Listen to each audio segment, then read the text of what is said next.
Olá, já estamos no ar com mais uma edição do Negócios na Pauta. Quando se pensa em advocacia, em geral, logo vem à mente a imagem de imponentes escritórios como símbolos de sucesso nessa área, não é mesmo? Mas a chegada da pandemia estabeleceu uma nova ordem em diversos segmentos e para inúmeras profissões. Com a advocacia, não foi diferente. Sim, o home office já era adotado por muitos profissionais do ramo, mesmo antes da crise sanitária. Mas a pandemia, Arthur, acelerou uma transformação digital no mundo jurídico e a tecnologia passou a ter papel vital, Arthur Cabral. Sim, Dalva, isso aconteceu com advogados e com muitos outros profissionais. Na advocacia, assim como em outras áreas ao longo do tempo, houve uma certa resistência com o trabalho remoto. As justificativas mais comuns para isso costumavam ser a perda da produtividade, a comunicação deficiente e a qualidade reduzida do trabalho. Agora, talvez seja um exagero dizer que os escritórios atuarão apenas remotamente, mas a exigência daquela presença física diariamente parece não ser tão mais necessária. Dalva, será que estamos caminhando para um modelo híbrido de trabalho? Arthur, eu apostaria exatamente nisso, sem dúvidas. Até porque se tem algo que faz muito sentido no direito, especialmente na advocacia, é a reciclagem. Quanto mais preso a um ambiente determinado profissional está, menos tempo ele tem para se atualizar, buscar novos conhecimentos, entre outras necessidades. A advocacia no pós-pandemia é o tema destaque da nossa edição. A pandemia da Covid-19 trouxe desafios que levaram a muitas transformações no universo jurídico. Com práticas inovadoras e investimentos frequentes em novas tecnologias, tribunais e profissionais do direito têm experimentado uma verdadeira revolução. Hoje, os tribunais brasileiros estão investindo em laboratórios de inovação, inteligência artificial, em sistemas para automatizar processos e fluxos. Os servidores estão recebendo, inclusive, cursos de capacitação para que possam aprender novas técnicas e melhorar a qualidade dos serviços.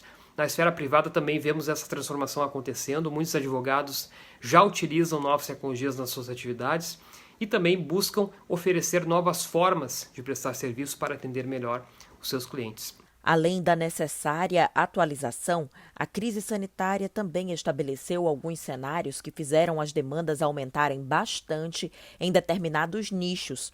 No topo desse ranking, destaque para os direitos trabalhista e empresarial, em decorrência das medidas permitidas pelo governo federal durante a pandemia, como as reduções de jornada, de salário e as suspensões contratuais. Acontece que essas medidas não estão mais vigentes e as empresas, nesse momento, não podem mais contar com essa possibilidade. Então, nesse momento, é importante percebermos que fazer desligamentos podem nos gerar um ônus não previsto. O acordo coletivo e a convenção coletiva, que são as negociações feitas junto ao sindicato, podem nos ajudar bastante nesse momento pós-pandemia. E assim retomar o seu crescimento, o seu melhor funcionamento e o sucesso nos seus negócios. Para o futuro, a tendência nos escritórios de advocacia é a mudança no modelo de trabalho. No futuro, provavelmente não teremos um futuro totalmente remoto, nem totalmente físico, mas sim um modelo híbrido. Então, ao que tudo indica, nós estamos vendo uma transformação acelerar cada vez mais. O direito não vai voltar a ser como era antes. Nós estamos aprendendo muitas lições na pandemia. Estar disposto a mudar, se permitir. O mundo pós-pandemia aponta para um futuro em que cada vez mais são exigidas dos profissionais as chamadas soft skills, habilidades comportamentais. No mundo jurídico, especialmente na advocacia, onde cada profissional precisa ter um lado, desenvolver essas competências é um desafio e tanto, Arthur. Sim, Dalva, com certeza. A pandemia levou muitas pessoas a se depararem com problemas e com a falta de garantia de direitos em tantas áreas, não é mesmo? Poder contar com um advogado, mais que um desejo, se tornou uma necessidade. E então a gente se pergunta que áreas mais foram demandadas, quais as tendências para o futuro e a formação dos novos profissionais como precisa ser. Bom, então vamos agora apresentar o nosso convidado de hoje que responde a essas e outras questões importantes relacionadas à advocacia no pós-pandemia. Nós temos aqui a presença do advogado Diego Sá, ele que hoje é presidente da CAAMA, a Caixa de Assistência dos Advogados do Maranhão, entidade vinculada à OAB. Diego Sá também é pré-candidato à presidência da OAB Maranhão. Então, Vamos dar as boas-vindas a você, Diego. Seja bem-vindo ao Negócios na Pauta. Vamos bater um papo bem legal aqui hoje. Muito boa noite, Dalva. Muito boa noite, Arthur. Muito boa noite a todos os telespectadores do Negócios na Pauta. É um prazer enorme estar aqui com vocês e poder conversar um pouco sobre a advocacia. O prazer é nosso. Verdade. Então vamos começar o nosso bate-papo aqui, né, Dalva? Vamos lá, Arthur. Então, diante de tudo isso que nós falamos aqui na introdução, dessas mudanças todas que aconteceram, não só para a advocacia, mas para outras profissões, a questão do trabalho remoto, o home office, como é o cenário hoje que se apresenta para os advogados? Exatamente. Hoje nós vivemos a realidade de um novo normal, né? Hoje a advocacia ela vive, como foi muito bem mencionado, no ambiente do home office, né? E hoje até mesmo no ambiente híbrido. Muitos dos colegas hoje executam suas atividades de seus escritórios, fazendo as suas audiências, fazendo os seus atendimentos até mesmo por via online, por virtualmente, né? Mas também a advocacia nós temos aquela gana, né, e a vontade também de estar ali no corpo a corpo. Mas temos sim que nos adaptar ao novo normal. Depois da pandemia, nós tivemos que entrar nesse ambiente e isso já é bem utilizado hoje aqui no Maranhão e em diversos outros estados da federação.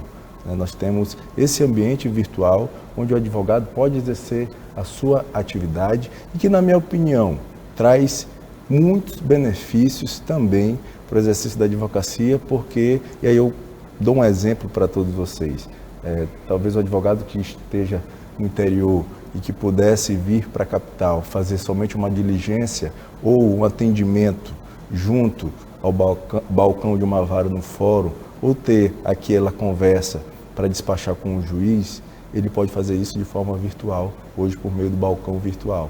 Então, esse novo normal, que de fato nós estamos nos adaptando, né, é algo novo e natural, é o que hoje nós vivemos e certamente é algo que não vai retroceder, né? Então, isso em várias profissões já vinha acontecendo, né, Dalva? A gente tem abordado isso aqui com diversas áreas e acho que também no setor jurídico, a digitalização de processos, o acompanhamento não necessita mais ser o papel, né? Exatamente. Até mesmo assim, o Conselho Nacional de Justiça o tempo inteiro preconizou, durante todo o período de pandemia, que a justiça não parasse de funcionar para não desamparar o cidadão brasileiro, né? A gente viu as sessões acontecendo, enfim, realmente dando um exemplo, não é, Arthur? Mas de qualquer forma deve ter havido um impacto, né? A gente queria ouvir de você aqui como é que foi esse impacto para os profissionais de maneira geral, principalmente aqueles advogados que atuam como autônomos, estão longe dos grandes escritórios. Como é que foi isso na pandemia, Diego? Exatamente. De fato, houve um impacto com a pandemia. Isso se acentuou.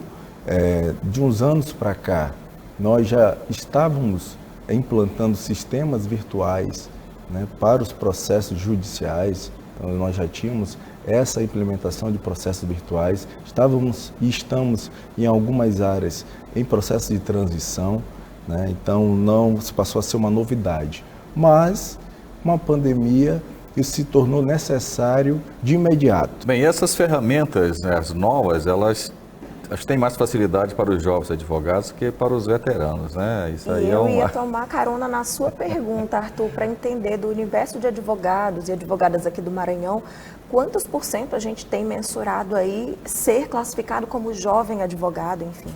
Hoje nós temos no Maranhão mais de 22 mil inscritos, colegas advogados inscritos na ordem. A advocacia, os advogados ativos, nós temos mais de 17 mil colegas, né? A maioria aqui na capital. E mais de 50% da advocacia é jovem advogado. Mais de 50%. Né? Quando eu falo jovem advogado, não pela idade, mas pelo tempo de inscrição. Mas em sua maioria, né, nós temos os colegas de uma idade menor, né, entre 23, 24, 25 anos. Então, de fato, eles já entram, né, no mercado, já com conhecimento bastante avançado no que diz respeito à questão do ambiente virtual, né, e esse é um desafio muito grande também de levar para os colegas mais experientes, que estão acostumados com o papel, né, com um processo físico, né, com folhear o processo, a prática tradicional da advocacia. Essa mudança não deve ser fácil, né? Então, trabalhar essa transição, de fato, é um desafio muito grande, sobretudo, como eu falei, nesse momento de pandemia, que nós tivemos que nos adaptar de forma muito brusca, né? A gente busca certamente muitos mecanismos por meio da instituição, né, de treinamentos e de vários instrumentos que possam qualificar o colega para que ele possa exercer a sua atividade profissional hoje no ambiente virtual. Agora, para a gente encerrar esse primeiro bloco, eu acredito que sim, para o uso dessas ferramentas todas que já estão ao alcance dos advogados de um modo geral, foi um pouquinho mais tranquilo do que, de repente, a lida, o trato com o cliente. Muitas vezes o cliente chega com dores que só a conversa pessoal é capaz de esclarecer o que pode ser feito ali naquela situação. E nesse aspecto, como ficou? A advocacia, ela requer esse contato pessoal, né? O advogado, a proximidade ele com o lida cliente, com a né? proximidade, ele lida com direitos caros, né, do cidadão, e esses direitos caros devem ser tratados de forma pessoal, de forma intimista, né? Isso traz segurança também para o constituinte. Então, de fato, esse também é um aspecto que a gente tem que levar em conta, que nesse ambiente de home office, esse ambiente virtual, a gente tem um distanciamento de fato, né, dessa relação advogado-cliente, mas isso está voltando a se construir agora com a volta também dos atendimentos presenciais, nos órgãos aí, nos poderes executivo, legislativo e agora também no judiciário. E certamente em breve nós teremos ali o tete-a-tete com o cliente e também com o serventuário da justiça, com o magistrado de volta nos fóruns do nosso estado. E aos poucos a gente vê como a rotina das pessoas vai voltando àquele normal, né? O normal que se tinha anterior à pandemia. A gente vai aproveitar aqui esse momento para fazer uma rápida pausa. Na volta vamos saber mais sobre o que se espera para o futuro da advocacia no Maranhão. É já já.